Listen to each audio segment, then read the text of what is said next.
Yo, what's going on, everybody? It is the Nicholas Prostakis Chelsea Ball Channel, and today is match review for Chelsea 1, Crystal Palace 1. A result that I said had a chance of happening. It looked like there was a good chance of it happening. A lot of people predicted it to happen, and it happened. We were ahead for 85%, 90% of this entire game, and then we give it up. Late on in the game, Mateta gets a goal. It wasn't necessarily, you could say, from poor defending all game. I mean, yes, you could say that we had a 1-0 lead. It was a game of blown chances, is what it was. It was a game of blown chances by a certain player that might need to be replaced. Not saying get rid of. Not at all is that what I'm saying. But he might need to be benched or he might need to be rotated earlier in games. In this one, it didn't happen, but it needs to be looked at. It was criminal. Absolutely criminal, the chances that he blew today, and it was a difference maker into why it happened. You know, the fact is alone that when we could not pull another goal out of anywhere, with the chances that we had in this match, we just could not find a second. It was almost set in stone that Palace were going to get a draw. Almost set in stone. This team cannot hold leads to save their life. The defense, as good as they played together today in a way, not necessarily played all together good, but the fact alone, the defense played good enough to be good for 80 whole minutes without conceding. The offense did its part at times. Not enough to get us a win. Not enough. It wasn't enough. And it's now 4 games in a row without a victory. We are now in 4th place, guaranteed. Forest haven't even played their game yet for the 20th game of the season. The only good part about this is that Arsenal drew, so they only be 4 points above us instead of being 6 points above us. It does still put them at two games above in a way, but it's still, the fact is we're still close enough. But the problem now becomes Newcastle won against Tottenham, because Tottenham are shite. Newcastle beat Tottenham, and now they are a point behind us in 5th. Also, Man City won yet again at a 4-1 victory today. It puts them at 34 points, 2 points behind us. If we don't get a victory in the game against, I think, Wolves at home, after, I think, like the 8 to 9 day break of no Prem football, then we might be going down the table. It might happen. There's nothing else I could say except the fact that we might be going down the table. Yes, it's a super close race between I guess you could say, the 2nd to 6th team. It's 34 to 39 points is that tally between those teams, I'm pretty sure. It's so close. All of those teams are fighting for Champions League places, and it goes even lower. Teams like Fulham around like 31 points. Like, it's not far apart. All of these teams almost from 2nd to 10th are in with a chance. We can't keep giving up these opportunities. It just can't keep happening. It cannot keep happening. I'm not necessarily upset, because at certain points we looked good in this match. And Maresca said it, we weren't clinical. Glasner said before this game, we're not flexible. Well, sorry, dude, but you didn't break us down enough to get a victory, but you did enough to save a draw.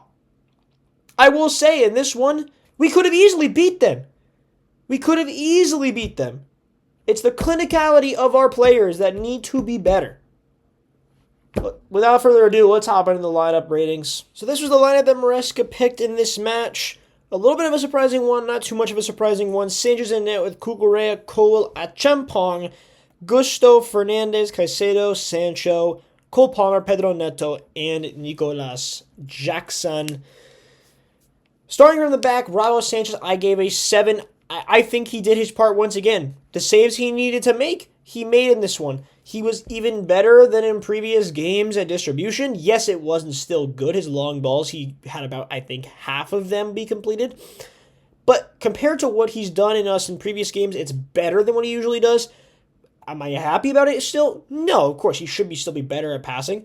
But the thing is, it was one of the better passing games he's had, and he had a very consistent scoring game, or saving, shot-stopping performance. This was still a good performance in my eyes from him. He couldn't do anything for that last goal, in my opinion. So Robbo gets a 7. He's been very decent, very consistent these last few. He's got to keep playing. He's got to keep improving the passing. That's about it. Kukurea on the left gets a 5. At times he got burned. Really didn't do that great for Mateda's goal. It was a very, very mediocre display. There's not much I can say. Him and Gusto on the left and the right. It was a little good for him that Eze's chance early on in the first half didn't go in. Other times Gusto still hasn't looked good. He's looked bang average, and this was another bang average display for him. I mean, there's nothing about his performances recently have looked great.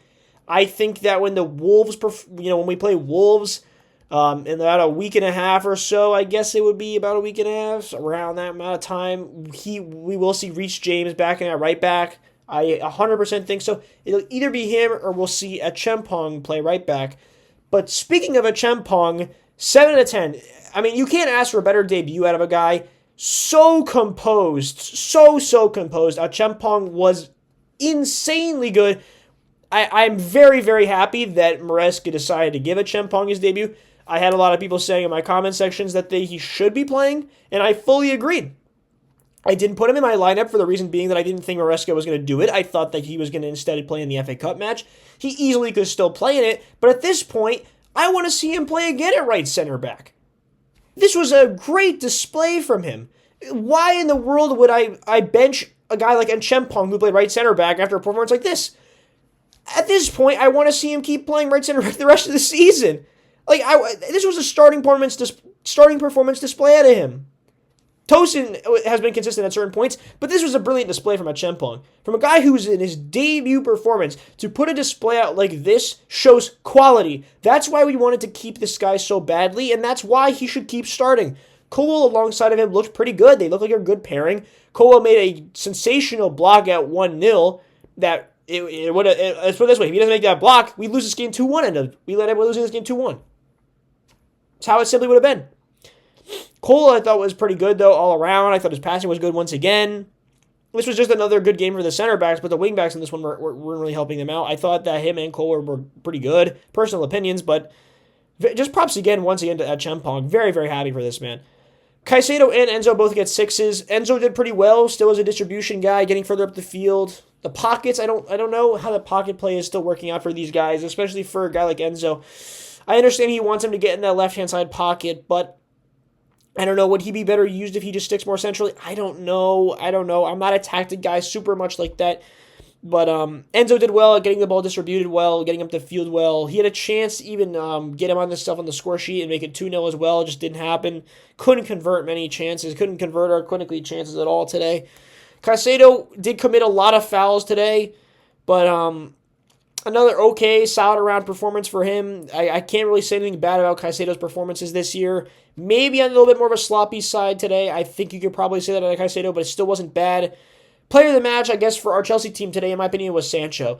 Brilliant performance. I mean, for that goal he gives to Palmer, it's brilliant. The way he lets the ball go through his legs, go around Munoz. I think it was Munoz. I think it was Daniel Munoz. Yeah, it was Daniel Munoz. And then he gets back in the play in Munoz, but then he goes by him again. Easy cutback pass to Palmer, who does a great job at finishing it. Easily gets a great assist in this one. He looked great off the left-hand side. This is easily our best wing pairing, I think, between him and Neto. Even though Neto, I think, wasn't outstanding, lacked some end product today. A lot of Neto's game has a lot to do with getting the ball into the box for guys who can get their head on the ball. So what can you make of that? I think it makes a lot. We know how good of a crosser Neto has been this season, but he hasn't gotten the kind of main striker play that has been able to convert those chances. Before we get into the guy who's not converting the chances, I want to go with Palmer, who did really well on the goal, did well at passing at times.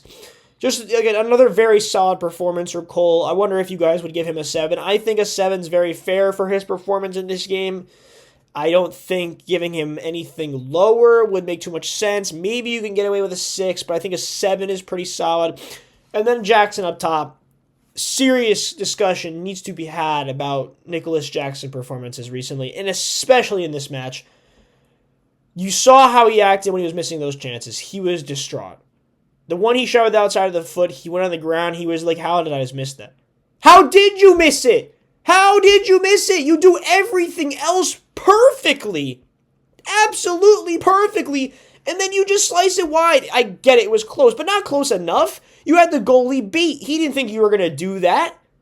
You finished a chance like that harder earlier in the season. What has happened now? Why can't you score that now?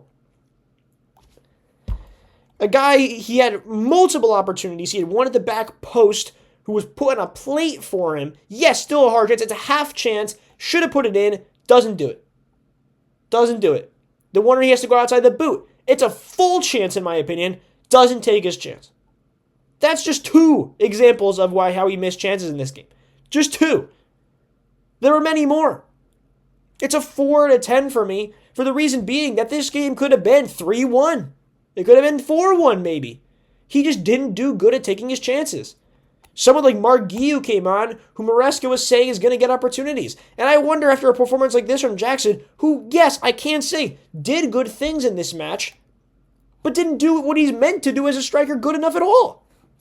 If he got one of those chances in the back of the net, we win. We make it 2-0 and we win this game, but it doesn't happen because he doesn't convert it. Early in this match, we could have easily been more clinical, and it just did not happen. There's a chance, obviously, that I'm guessing Guiu is going to be playing the game from the start in the FA Cup. But I don't know if I'm going to be selecting him off the bat in the FA Cup. I might want to have Guiu start against Wolves, because I'm at my breaking point with this guy, man. Nico Jackson's got to be more clinical. He really does. And it's really sad because a lot of people have already started to say that we need the top-end striker. We need to go out and spend that money. I don't think it's going to happen. I haven't came out with a video yet talking about who I want the main signings to be, but a striker is definitely, I'm thinking about it. I really am considering a striker, but I haven't yet 100% thought about it. But I have to be, it has to be on the top of your mind. That, maybe a center back if you're not thinking Acheampong can do it. Definitely a goalie is under thought process, but those positions aren't going to happen. I really don't think we're going to do much business this window. Maybe you could be seeing 1 or 2 guys go in and out, but that's for another time. That's for another video. Let me know what you guys think. I really want to hear what you guys have to say in the comments, maybe even on TikTok as well. I want to know what people are going to say on those platforms, especially because I think we're going to have a lot of fans really going in on certain players, and I really want to hear what they're going to be saying on those platforms. But this isn't TikTok. This is YouTube. Let me know what you guys think, though, of my lineup and ratings and what I've had to say, because this has just been a month to forget, I guess, for Chelsea fans. I'm really hoping that Morecambe will pick up our first win in a little bit. We should have expected this blip eventually. Morecambe said they eventually thought it was going to happen. It's happened, and it's been worse than we could have imagined. No wins in our last 4 is horrific. We haven't even done this, and we didn't do this at all last season, dude. So it's insanely hard to think about when we didn't even do that last year in a horrible season, not a great season. So, again, let me know what you guys think. See you very soon. Peace.